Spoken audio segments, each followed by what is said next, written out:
Olá, meus irmãos, paz de Deus, que excede todo o entendimento, guarde os vossos corações em Cristo Jesus. Quando a excelência no que fazemos revela a quem estamos servindo. Você tem feito aquilo que está nas suas mãos com dedicação, fidelidade, como se fosse para Deus? O nosso texto hoje é Êxodo capítulo 39, e aqui vemos a continuidade da construção do tabernáculo e agora com foco nas vestes sacerdotais, roupas especiais que seriam usadas por aqueles que ministrariam diante do Senhor. Vamos à nossa leitura? Pegue aí sua Bíblia, seu caderno de anotações e preste atenção nas lições que esse texto pode trazer para a sua vida e para a minha vida. Vamos ler. Com fios de lã azul, púrpura e vermelha foram feitas as roupas sagradas que os sacerdotes deveriam usar quando servissem no lugar santo. As roupas de sacerdote para Arão foram feitas como o Senhor havia ordenado a Moisés. Fizeram o manto sacerdotal de fios de lã azul, púrpura e vermelha, de linho fino e de fios de ouro. Fizeram lâminas finas de ouro batido, que foram cortadas em fios para serem tecidos com linho fino e com os fios de lã azul, púrpura e vermelho. Fizeram duas alças para o manto, as quais foram presas nos seus dois lados.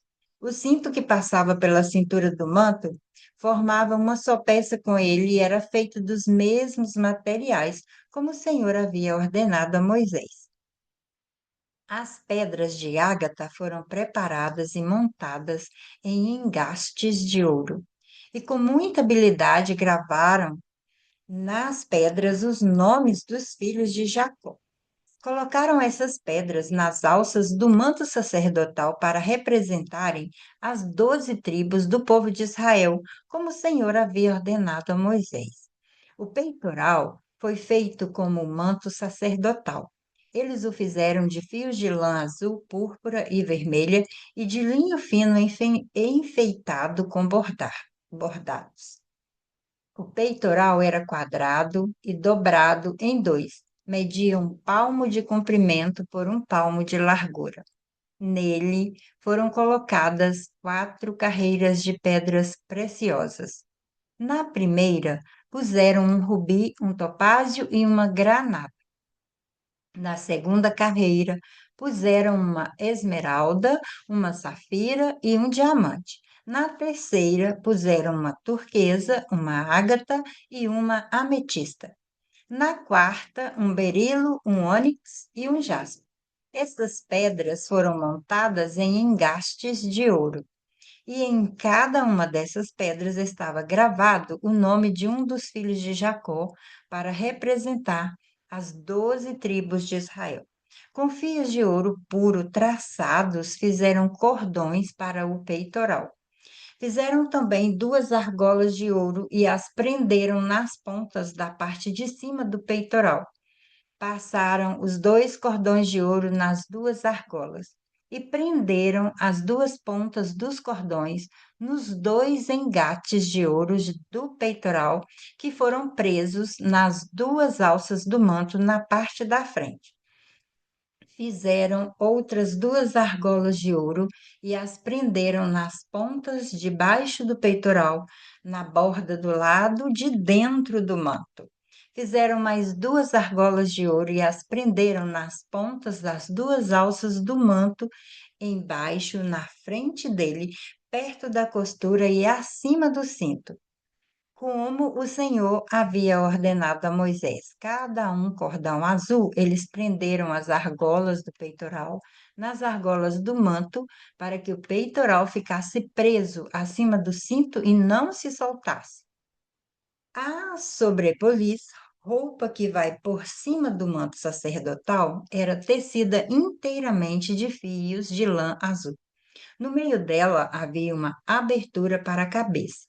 Essa abertura era rematada com uma tira de malha para que não se rasgasse.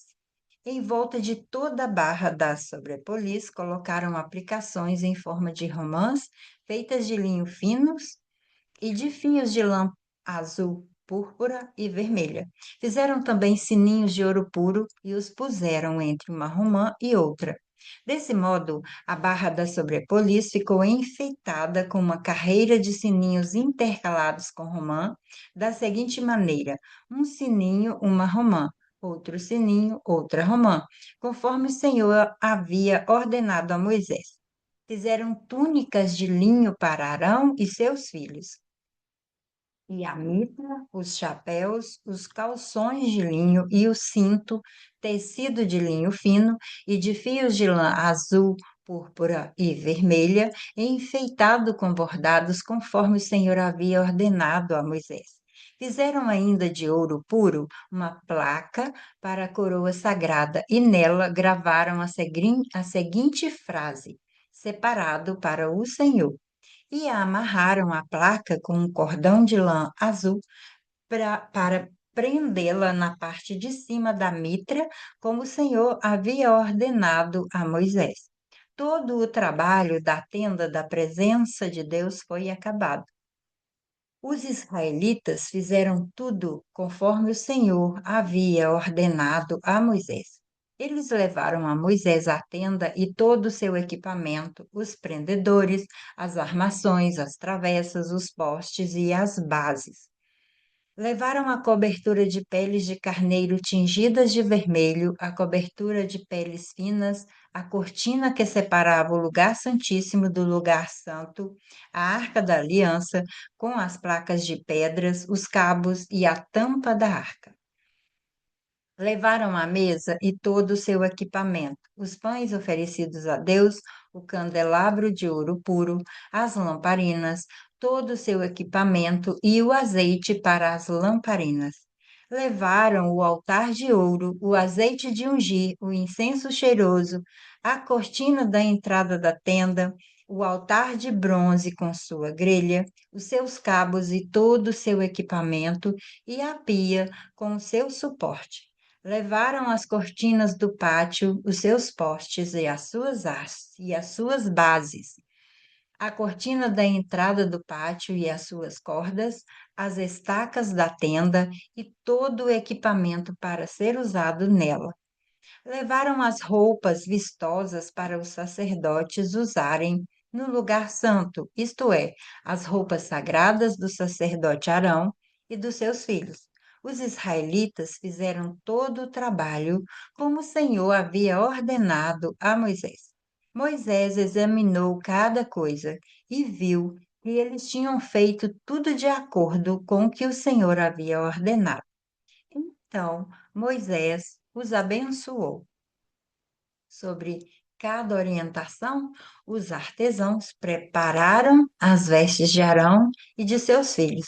Essas roupas não eram roupas comuns, elas carregavam um significado espiritual que representava a honra, a beleza, a santidade e responsabilidade no serviço ao Senhor. E elas foram confeccionadas peças que seriam usadas para ofertar ao Senhor. Essas peças confeccionadas está também entre elas o éfode, feito de fios de ouro, linho fino, tecidos coloridos, nos ombros duas pedras com nomes das tribos de Israel. E elas estavam ali para simbolizar que o sacerdote carregava o povo diante de Deus. Tudo é preparado. Também se prepara esse peitoral com 12 pedras, cada uma representando as tribos. O capítulo descreve ainda um manto azul, as túnicas de linho, os turbantes, os cintos, cada detalhe era feito com extremo cuidado, exatamente como Deus havia ordenado. Um dos elementos mais marcantes é a lâmina de ouro que é colocada no turbante, onde está escrito Santidade ao Senhor. Essa frase lembra que esse serviço exige uma vida alinhada, uma vida íntegra, uma vida consagrada a Deus. Depois que todo o trabalho é construído, os artesãos trazem cada peça até Moisés. Ele examina e percebe que tudo estava conforme Deus tinha ordenado. E então Moisés abençoa o povo. Esse momento traz algo profundo. Quando fazemos aquilo que Deus nos confiou com fidelidade, há aprovação e há bênção. Então, vamos prestar atenção nas lições desse texto. Deus valoriza excelência e fidelidade.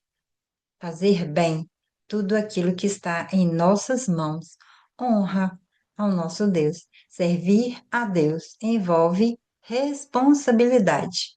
Na vida também, tudo que fazemos precisa ser dentro de valorar aquilo que estamos fazendo para Deus, o serviço que estamos executando para Deus. Temos que ser responsável. Carregar as pessoas no coração simboliza um cuidado.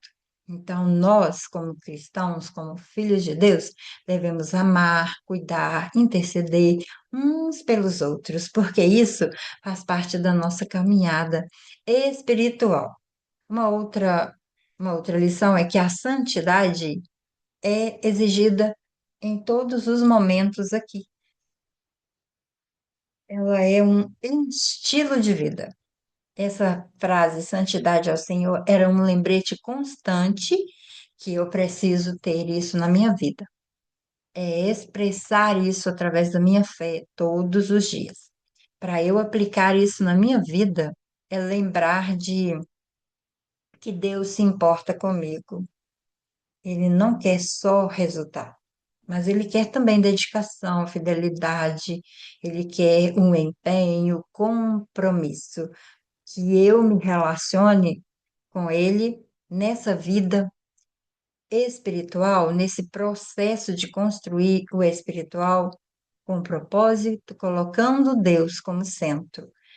Você, quando pensa nesse lugar, você entende que a rotina, a excelência, o lugar de trazer sempre essa constância nos leva a nos aproximarmos de Deus?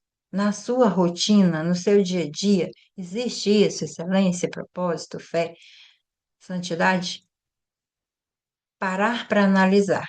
Cada um de nós precisamos parar e analisar a nossa vida, porque quando fazemos algo para Deus com fidelidade, tudo aquilo que Deus nos confiou, nossa vida, se torna uma expressão de adoração, de propósito, de relacionamento, de cuidado, de fé.